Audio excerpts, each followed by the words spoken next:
Les habitants du Soudan frappés par le conflit sont de plus en plus exposés au risque de famine en raison de la saison des pluies et du blocage de l'aide, ont averti les Nations Unies.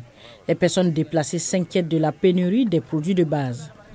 Le pays est devenu un endroit pour les personnes déplacées. Il existe désormais des camps de réfugiés dans des écoles où vivent des gens qui ont quitté leur foyer et ont besoin d'aide. Des dizaines de milliers de personnes sont mortes et des millions ont été déplacés depuis que la guerre a éclaté en avril 2023 entre l'armée et les paramilitaires des forces de soutien rapide. La sombre situation ne fera que s'aggraver selon l'ONU avant le début de la période de soudure, lorsque la nourriture deviendra moins disponible et plus chère.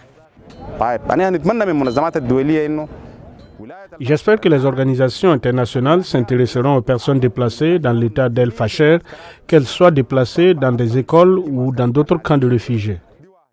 Notant que plus de 4 millions de personnes sont confrontées à une famine potentielle, selon les organisations humanitaires. Ali Ibrahim, soudanais, vit à El Fasher.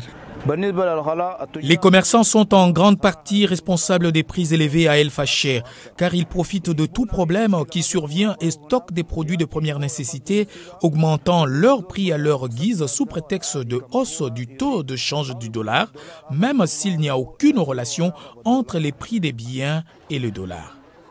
Les Nations Unies ont exprimé leur inquiétude ces derniers jours face aux informations faisant état d'une douzaine de camions de l'ONU chargés de matériel médical et de nourriture partis de Port-Soudan le 3 avril qui ne sont toujours pas arrivés à El Fasher en raison de l'insécurité et des retards dans l'obtention des autorisations au point de contrôle.